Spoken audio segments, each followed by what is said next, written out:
Hello students, welcome to my channel. So student, जैसा कि आपके बीए फर्स्ट ईयर के फर्स्ट सेमेस्टर में जो आपका इंग्लिश लिटरेचर है, तो आज की वीडियो में मैं लेकर आई हूँ इसके बहुत ही important question and answer. New batch 2023-24 के जो स्टूडेंट्स हैं उनके लिए यह वीडियो है। और आज की वीडियो में जितने भी मैं शॉर्ट क्वेश्चन आंसर बताने वाली हूँ वही आपके एग्ज़ाम में आएंगे, क्योंकि देखिए मैंने आपकी सभी यूनिट्स कंप्लीट करवा दी हैं और मैंने आपसे पहले ही कह दिया था कंप्लीट करवाने के बाद मैं आपके लिए इंपॉर्टेंट क्वेश्चन आंसर और मॉडल पेपर की वीडियोस अपलोड करूंगी। तो ये न्यू बैच 2023-24 के स्टूडेंट्स के लिए महासंग्राम क्लास रिवीजन है, जिसमें आज के आपके एग्ज़ाम के इम्पॉर्टेंट क्वेश्चंस को और साथ ही साथ उनके आंसर को भी बताऊँगी कि आपका आंसर क्या है और किस तरह आपको एग्ज़ाम में लिखना है। आपको पूरे मार्क्स मिलेंगे। चलिए स्टार्ट करते हैं। फर्स्ट क्वेश्चन है आपका डिफाइन प्लॉट। देखिए ये क्वेश्चन आपके वेरी शॉर्ट में आएगा और बहुत इंपॉर्टेंट है कि प्लॉट क्या है।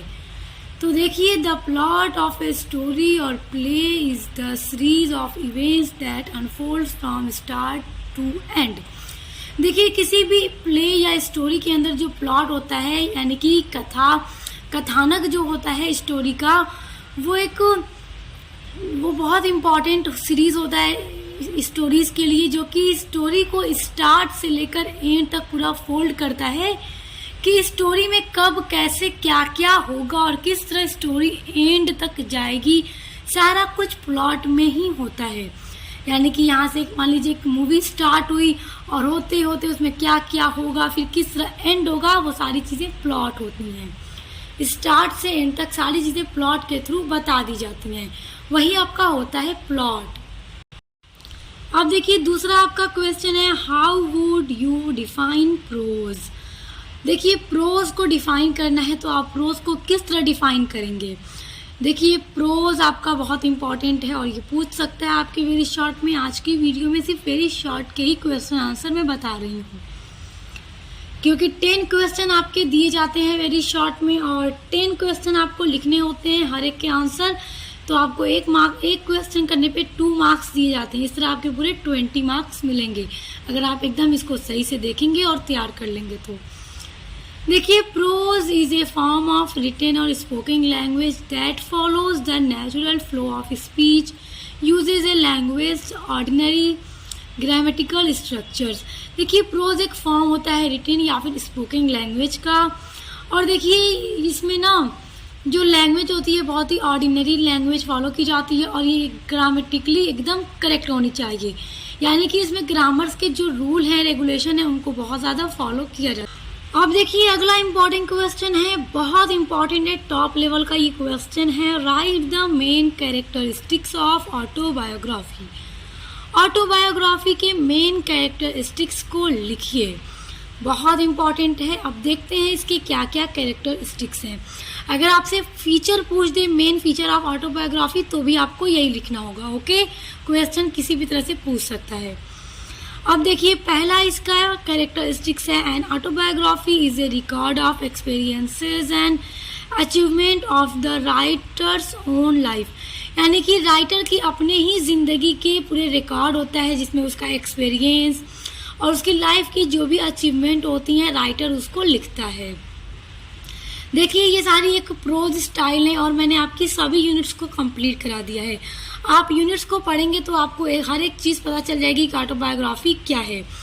और इसके कैरेक्टरिस्टिक्स देखिए, दूसरा है, it narrates the struggle and deeds which help him to achieve name and fame in life. देखिए और राइटर अपनी ऑटोबायोग्राफी में ये भी लिखता है कि उसने अपनी लाइफ में क्या क्या स्ट्रगल किए, क्या क्या काम किए, जिसकी हेल्प से उसने अपने लाइफ में सारी चीज़ें अचीव कर ली, सक्सेस मिली और इतना नेम एंड फेम उसने अपनी ज़िंदगी में कमाया। थर्ड इसका कैरेक्टरिस्टिक्स है, an autobiography should be an entirely Frank, honest and truthful presentation of writers life. देखिए ऑटोबायोग्राफी की एक बहुत ही इम्पॉर्टेंट कैरेक्टरिस्टिक्स ये भी है कि इसमें सारी चीज़ें राइटर को एकदम ऑनेस्टी और के साथ लिखना चाहिए और सारी चीज़ें जो भी उसकी ज़िंदगी में एकदम सच्चाई से हुआ है वही लिखना चाहिए। इसमें बिल्कुल भी फेक चीज़ें नहीं लिखनी चाहिए, क्योंकि ऑटोबायोग्राफी किसी एक पर्सन की अपने खुद के द्वारा लिखी गई अपनी पूरी जीवनी होती है। तो अगर आप ही अपनी लाइफ के बारे में गलत गलत झूठ झूठ लिखेंगे तो वो गलत हो जाएगा। एकदम सही सही ट्रुथ और ऑनेस्टी के साथ लिखना होता है। Give the chief characteristics of essay. Essay के जो कैरेक्टरिस्टिक्स हैं वो भी आपसे पूछेगा। देखिए पहला है it is a prose compositionally brief short of a moderate length, यानी कि ये बहुत ही लंबा नहीं होता। जो एस्से होता है एक ऐसा प्रोज होता है जो कि शॉर्ट होता है। The essay is incomplete no exhaustive. तीसरा है it is informal and unsystematic. तो वेरी शॉर्ट में आपसे कैरेक्टरिस्टिक्स पूछेगा तो बस आपको यही 3 पॉइंट लिख देना होगा। अब देखिए अगला है write the objectives of periodical essay. देखिए जो पीरियोडिकल एस्से है ये भी मैंने आपका करा दिया है। ये आपके prose and prose style unit number 2 में आपके है ये पीरियोडिकल एस्से, तो इसको मैंने करा दिया है। तो अब देखिए इसमें कहा जा रहा है कि पीरियोडिकल एस्से के क्या ऑब्जेक्टिव्स हैं। तो आज हम इसमें सिर्फ ऑब्जेक्टिव्स देखेंगे। आप पीरियोडिकल एस्से को पढ़ना चाहते हैं तो पूरा अपनी यूनिट को पढ़ लीजिएगा क्योंकि सब कुछ मैंने कंप्लीट करवा दिया है। देखिए आंसर आपको लिखना होगा the chief objectives of periodical essay was to bring improvements in morals and manners of the contemporary English society. यानी कि इंग्लिश सोसाइटी में जो भी मोरल्स हैं, जो भी नैतिकता है और जो भी मैनर्स हैं उनमें इम्प्रूव करना ही पीरियोडिकल एस्से का उद्देश्य था। और पीरियोडिकल एस्से एक ऐसा एस्से जो एक टाइम पर ही पब्लिश्ड होता है और ये किसी बुक की फॉर्म में नहीं होता पब्लिश्ड, बल्कि ये मैगजीन की फॉर्म में पब्लिश्ड होता है। अब देखिए अगला इंपॉर्टेंट क्वेश्चन है explain the elements of plot. Plot के एलिमेंट्स को लिखिए। ये बहुत इंपॉर्टेंट है और ये ज़रूर आएगा आपके एग्जाम में। देखिए आपके एग्जाम में आएगा तो आपको किस तरह लिखना होगा there are 5 main elements of plot. Plot के 5 एलिमेंट हैं। पहला है बिगिनिंग, दूसरा है राइजिंग इसके एक्शन, तीसरा है क्लाइमेक्स, चौथा है फॉलिंग एक्शन और पांचवा है रिजोल्यूशन। तो देखिए यूनिट नंबर 2 जो आपका है एलिमेंट ऑफ शॉर्ट स्टोरी, उसमें आपको मैंने प्लॉट पढ़ाया है और उसमें जितने भी प्लॉट के एलिमेंट्स हैं पूरे को अलग अलग से एक्सप्लेन किया है। तो आप इनको पूरा डिटेल में पढ़ लीजिएगा क्योंकि आपको एग्जाम में पूरा डिटेल में भी लिखने के लिए कह सकता है। अब देखिए अगला है what do you mean by travelogue. Travelogue से आप क्या समझते हैं। ट्रेवेलॉग एक प्रोज स्टाइल है और travelogue is a truthful account of an individual's experience of travelling. देखिए अगर आप कहीं पर यात्रा करने जाएं उसके बाद आप अपना एक्सपीरियंस, अपने आइडियाज़, अपने जो भी ओपिनियन है उस जगह पर ट्रेवल करने के बाद अपने एक्सपीरियंसेस को आप पूरा एक लिख देंगे, अपनी यात्रा का पूरा वर्णन कर देंगे एकदम ट्रूथफुल, यानी कि सच्चाई के साथ। जो जो चीज़ें आपने देखी, आपको कहाँ पर कैसा फील हुआ, आपको उस चीज़ को देखकर कैसा महसूस हुआ, कि आपका एक्सपीरियंस खुद का है, सारी चीज़ों को आप खुद ही लिख देंगे, वो हो जाएगा आपका ट्रेवलॉग। तो इसी तरह से आपको लिखना होगा। पूरे डिटेल में पढ़ने के लिए चैनल पर विजिट कीजिएगा और आपको मैं प्लेलिस्ट की लिंक दे दूंगी, आप डिस्क्रिप्शन बॉक्स में आप चेक कर लीजिएगा, आपको ऑल यूनिट्स मिलेंगी। अब देखिए अगला इंपॉर्टेंट क्वेश्चन है when and where Rabindranath Tagore was born. Rabindranath Tagore के बारे में एग्जाम में ज़रूर आएगा, आप चाहे इनका कंट्रीब्यूशन आए या फिर इनके बॉर्न कब और कहाँ हुआ, कुछ भी शॉर्ट में लॉन्ग में आएगा तो पूरा ही इनके लाइफ पर जो भी कंट्रीब्यूशन है सारा आपको एक्सप्लेन करना होगा।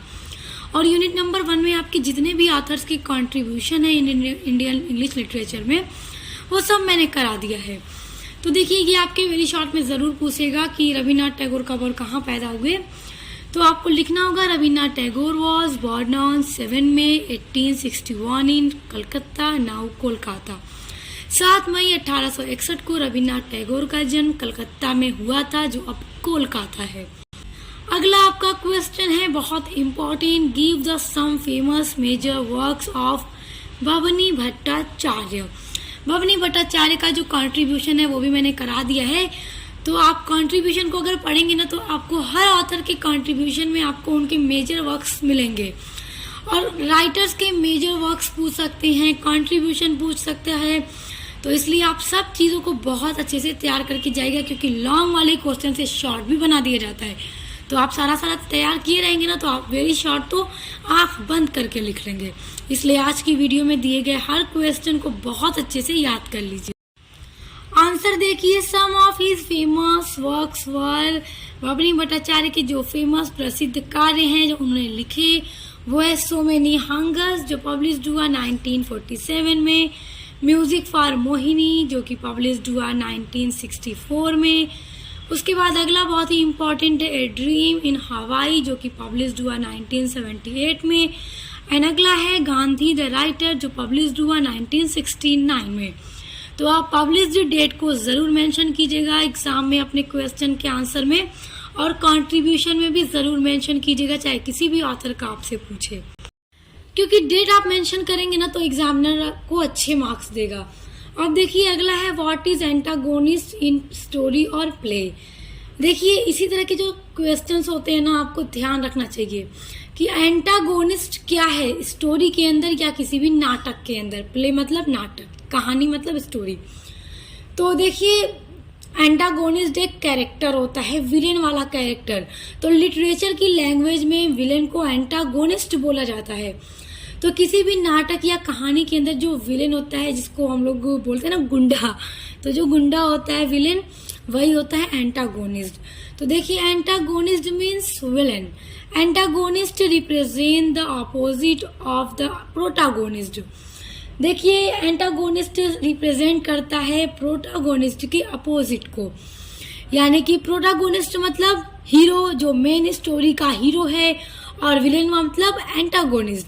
तो प्रोटागोनिस्ट हमेशा अच्छा कैरेक्टर वाला होगा और एंटागोनिस्ट हमेशा बैड कैरेक्टर वाला होगा। जो एंटागोनिस्ट होगा वो हमेशा हीरो की लाइफ में कॉन्फ्लिक्ट्स लेकर आएगा, उसको हमेशा परेशान करने की कोशिश में लगा रहता है। They are source of conflicts in the story. जो एंटागोनिस्ट जो होता है, जो विलेन होता है, वो सोर्स होता है किसी भी स्टोरी के अंदर कॉन्फ्लिक्ट्स, यानी कि जो भी हीरो की जिंदगी में परेशानियां कठिनाइयां लेकर आने वाला होता है वो एंटागोनिस्ट कहलाता है। आई होप अब ये क्वेश्चन आपसे एग्जाम में पूछा जाए तो आप इजीली लिख लेंगे। एकदम इन सभी प्रश्न को आप रट लीजिए, यही आपके एग्जाम में दिए जाएंगे। अब देखिए अगला इम्पोर्टेंट क्वेश्चन है, ये जरूर आएगा, write the contribution of Mulk Raj आनंद।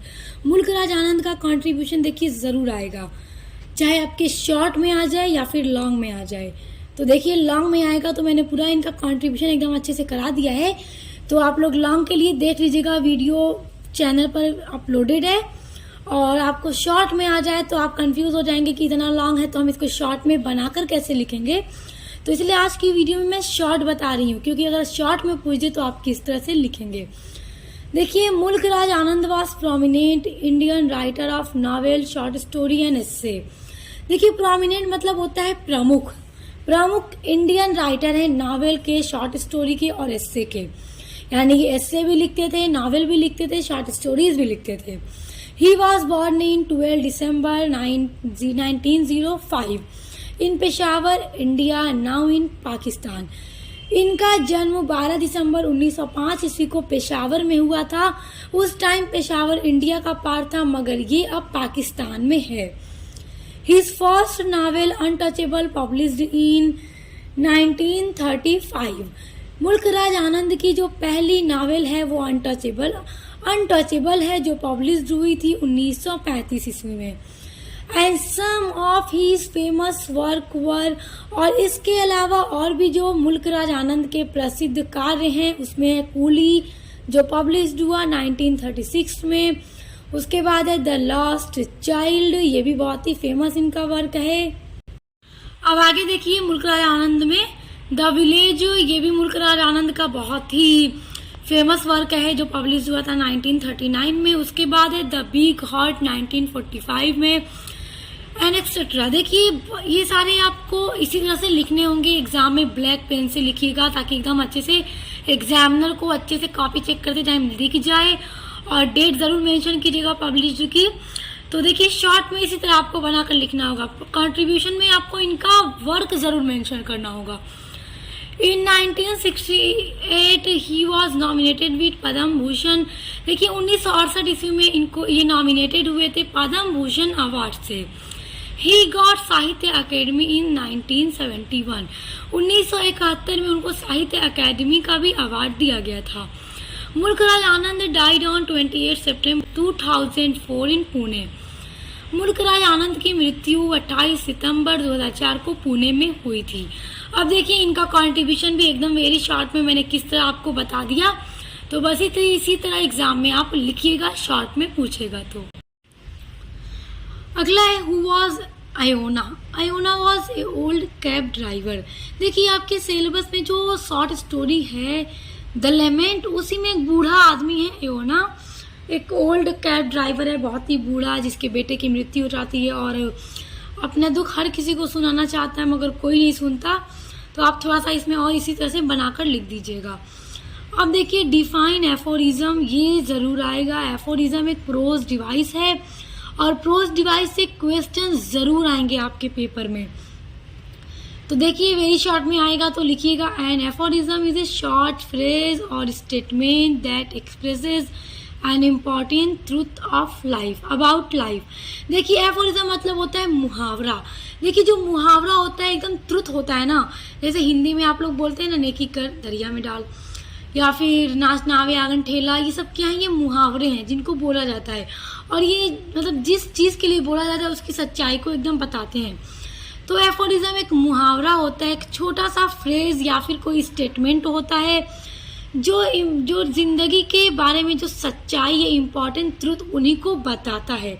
तो इनको पूरा डिटेल में आप पढ़ने के लिए प्लेलिस्ट को चेक ज़रूर कीजिएगा, उसमें मैंने पूरी आपकी यूनिट्स कंप्लीट कराई हैं, सब कुछ डिटेल में बताया है। अब देखिए अगला बहुत ही इंपॉर्टेंट क्वेश्चन है, टॉप लेवल का ये क्वेश्चन है। ये क्वेश्चन आपके एग्जाम में ज़रूर आएगा, क्योंकि देखिए ये है blogging. What do you mean bye blogging. देखिए यूनिट नंबर 8 से भी आपके कई सारे क्वेश्चंस आपके एग्जाम में ज़रूर आते हैं और ब्लॉगिंग क्या है ये आपसे पूछा जाएगा। देखिए ब्लॉगिंग क्या है, मैंने यूनिट नंबर 8 में जो भी टॉपिक्स हैं सब कंप्लीट करवा दिया है। आप डिटेल में पढ़ने के लिए वीडियोस को ज़रूर पढ़ लीजिएगा अपने सभी यूनिट्स को। देखिए अगर वेरी शॉर्ट में पूछ दे ब्लॉगिंग तो आपको किस तरह से लिखना होगा। देखिए अपना answer, A blog is a short form of way blog. Blog जो है एक छोटा सा रूप है वे ब्लॉग का, यानी वे ब्लॉग को ही ब्लॉग कहा जाता है। Blogging is the process, blogging क्या है, एक प्रक्रिया है that implies creating articles, photos and other form of content and publishing them on A website. देखिए ब्लॉगिंग एक ऐसा लेख होता है जिसको लिख करके आर्टिकल या फोटोज के फॉर्म में या फिर अदर किसी भी कंटेंट के रूप में इसको वेबसाइट पर पब्लिश्ड किया जाता है। देखिए स्टूडेंट्स ब्लॉग जो होता है ना, ब्लॉग इसके कई सारे टाइप भी हैं। ब्लॉग जो होता है अगर लिख कर कोई आपको कोई लेख दे तो वो आपका हो गया ब्लॉग। और देखिए ब्लॉग का एक टाइप है व्लॉग, वीडियो ब्लॉग, यानी कि आप देखिए ये वीडियो पढ़ रहे हैं तो वीडियो के थ्रू मैं आपको सारी चीज़ें बता रही हूँ और आपके सभी यूनिट्स को कंप्लीट कराती हूँ वीडियो के रूप में। तो ये हो जाएगा ब्लॉग का ही एक टाइप, मगर ब्लॉग के टाइप में ये है एक व्लॉग यानी वीडियो ब्लॉग। और लिख कर अगर आपको जैसे गूगल पे आप सर्च करते हैं तो आता है, वो लिखा हुआ होता है, आपको पढ़ना होता है, वो एक ब्लॉग है। तो वही होता है कि आप इसको मतलब ये लिख करके या वीडियो के फॉर्म में अलग अलग तरह के कंटेंट को एक वेबसाइट पर पब्लिश किया जाता है, वही आपका ब्लॉगिंग है। अगला आपका क्वेश्चन है what is foil character in story. देखिए आपके एलिमेंट ऑफ शॉर्ट स्टोरी में जो भी आपके एलिमेंट हैं शॉर्ट स्टोरी के, उनमें एक एलिमेंट है कैरेक्टर्स, कैरेक्टराइजेशन। अब कैरेक्टराइजेशन क्या है उसको तो मैंने करा दिया है आपके यूनिट के साथ ही साथ, और उसमें जितने भी तरह के अलग अलग कैरेक्टर हैं, किस किस तरह के कैरेक्टर्स ड्रामा के अंदर या स्टोरी के अंदर होते हैं, तो देखिए उनमें से एक कैरेक्टर होता है फॉइल कैरेक्टर। बहुत इंपॉर्टेंट है, एग्जाम में पूछ देगा, इसलिए इसको याद कर लीजिएगा। और अदर कैरेक्टर्स को पढ़ने के लिए आप unit number 2 element of short story ज़रूर पढ़िएगा मेरे चैनल पर विजिट करके। देखिए a foil character is a character who contrast with other character specially with the hero. चलिए एक मूवी का एग्जाम्पल लेके समझते हैं। सपोज दैट एक आप मूवी देख रहे हैं, मूवी में एक हीरो है जो बहुत ब्रेव है, किसी से नहीं डरता है, बहुत कॉन्फिडेंस है, किसी से नहीं डरता, हर मोड़ पे वो जीतता है, सबको खुश रखता है। अब उसी के साथ एक और उसका दोस्त है जो कि बहुत डरपोक है। हर चीज में वो अगर हीरो कुछ करना चाहता है कहेगा यार ऐसा मत करो, डर लग रहा है। तो क्या है, ये फॉइल कैरेक्टर है हीरो का। यहाँ पर फॉइल कैरेक्टर को यूज किया जा रहा है, कंट्रास्ट किया जा रहा है। कंट्रास्ट के थ्रू हीरो को ब्रेव और उसके फ्रेंड को बुज़दिल दिखाया जा रहा है। आप मूवी देखते हैं तो कहते हैं ना यार ये बहुत बहादुर है, ये तो डरपोक है, खुद भी डरता है, इसको भी डराता है। तो यहाँ पर इसलिए ऐसा किया जाता है स्टोरी के अंदर, ताकि देखने वाला जो भी ऑडियंस है उसको जो मेन हीरो है, अब जो मेन हीरो होगा वही तो लोगों को अच्छा लगेगा, विलन किसी को अच्छा लगता है नहीं। तो जो डरपोक होगा वो तो किसी को नहीं अच्छा लगेगा, हीरो ही सबको अच्छा लगेगा। तो हीरो की क्वालिटीज को ज्यादा हाईलाइट करने के लिए फॉइल कैरेक्टर का यूज करके हीरो की क्वालिटीज को और उसके अंदर जो भी अच्छे गुण है सबको दिखाया जाता है, हाईलाइट किया जाता है। तो वहां पर फॉइल कैरेक्टर का यूज किया जाता है। अगला इंपॉर्टेंट क्वेश्चन है, what is the difference between A memoir and autobiography. देखिए ऑटो में यहाँ पे एच नहीं है, कटा हुआ है, AUTO, बायोग्राफी, ऑटोबायोग्राफी। अब देखिए क्या डिफरेंस है मेमोयर एंड ऑटोबायोग्राफी में। देखिए मेमोयर हो या फिर ऑटोबायोग्राफी हो, ये सभी जो है ना ये प्रोज स्टाइल हैं, ये एक प्रोज का टाइप है और इनको मैंने कंप्लीट करवा दिया है। तो कभी कभी इनके बीच में डिफरेंस पूछ देता है एग्जाम में वेरी शॉर्ट के अंदर। तो अब पूछ देगा तो आपको किस तरह से लिखना होगा, आइए देखिए, बहुत इंपॉर्टेंट है, ये कई बार पूछा भी है। देखिए मेमोयर क्या होता है, मेमोयर जिसमें स्मृति होती है, जिसमें किसी भी एक घटना के बारे में राइटर पूरा उल्लेख करता है। जैसे मान लीजिए आप ही बैठे हुए हैं और आपको अपना क्लास 10th याद आ गया, यार स्कूल लाइफ अच्छा था, कॉलेज लाइफ तो अच्छा नहीं है। आप फिर स्कूल लाइफ को सोच सोच के सारी यादों को आप लिख दें, एकदम सच्चाई के साथ, एक्सपीरियंस जो भी आपके रहे हैं, ओपिनियन, आपकी यादें, सभी को आप लिख दें। एकदम सच्चाई लिखी जाती है मेमोयर में, आप उसको लिख दें, वो हो गया आपका मेमोयर। और ऑटोबायोग्राफी में अगर आप अपने जीवन की पूरी कहानी लिख दें, कैसे कैसे क्या क्या आपके लाइफ में आपके साथ हुआ, सारी चीजें, कब आप फेल हुए, कहाँ आप पास हुए, कैसे क्या क्या, तो वो हो गई आपकी ऑटोबायोग्राफी। डिटेल में पढ़ने के लिए डिस्क्रिप्शन बॉक्स में दी गई लिंक को ओपन कीजिएगा, वहां पे आपको आपकी ऑल यूनिट्स पढ़ने के लिए मिलेंगी। तो आप देखिए इनके बीच डिफरेंस लिखना होगा। A memoir is slightly different in character from an autobiography, यानी ऑटोबायोग्राफी और मेमोयर के बीच में बहुत ज़्यादा डिफरेंट है। A memoir has a more concentration on his her own memories और फीलिंग्स। यहाँ पे कहा जा रहा है कि मेमोयर जो है वो बेस्ड होता है राइटर, लिखने वाला, चाहे हीज हर यानी लड़की हो या लड़का, जो भी हो राइटर के रूप में जो लिख रहा है, उसके अपनी ओन मेमोरीज, अपनी खुद की किसी भी यादों का और अपनी फीलिंग्स का वर्णन जो होता है वो मेमोयर होता है। और an autobiography focuses on the life and times of the writer.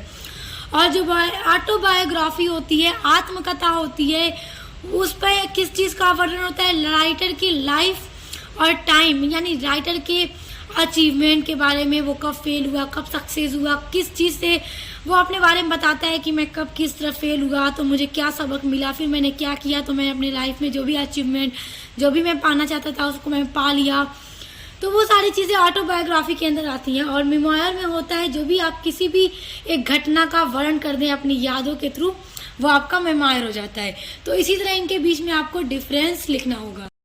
So students, आज की वीडियो में जितने भी क्वेश्चन और आंसर मैंने आपको बताए हैं ये सभी बहुत ज़्यादा इंपॉर्टेंट है, एकदम टॉप लेवल के क्वेश्चन है। आपके सिलेबस से मैं एकदम इंपॉर्टेंट क्वेश्चन को ही छाट कर लेकर आई थी ताकि आपको इसे सब पता चले, क्योंकि स्टूडेंट्स मुझे अक्सर कमेंट करते हैं कि मैम एग्जाम की पूरी तैयारी करवा दीजिएगा। तो आपको मेरे चैनल पर अपनी सभी वीडियोस मिलेंगी जिनके थ्रू आप अपने एग्जाम की तैयारी बहुत अच्छी कर सकते हैं। अगर आप चाहते हैं तो मैं लॉन्ग क्वेश्चन पर भी वीडियो बना दूंगी आपके लिए। जो जो स्टूडेंट्स लॉन्ग क्वेश्चन के बारे में चाहते हैं कि किस तरह के लॉन्ग क्वेश्चन एग्जाम में आते हैं, तो मुझे ज़रूर कमेंट कीजिएगा, मैं लॉन्ग क्वेश्चन बता दूंगी कौन कौन से आपके एग्जाम में आने वाले हैं और किस टाइप के क्वेश्चन आते हैं। और उसके अलावा अगर आप अपने BA फर्स्ट सेमेस्टर में सोशियोलॉजी पढ़ते हैं, पॉलिटिकल साइंस पढ़ते हैं, एजुकेशन पढ़ते हैं, मेडिवल हिस्ट्री पढ़ते हैं, तो सभी के लिए आप मेरे चैनल पर विजिट कीजिएगा, प्लेलिस्ट को चेक कीजिएगा, हर एक चीज़ आपको मेरे चैनल पर मिलेगा। तो आई होप आपको हेल्पफुल लगा होगा सब कुछ। तो वीडियो को लाइक कमेंट शेयर कर दीजिएगा और चैनल को सब्सक्राइब कर लीजिएगा ताकि आने वाली वीडियोस के नोटिफिकेशन आपको मिलते रहे। तो बेस्ट ऑफ लक, अब मिलते हैं नेक्स्ट वीडियो के साथ।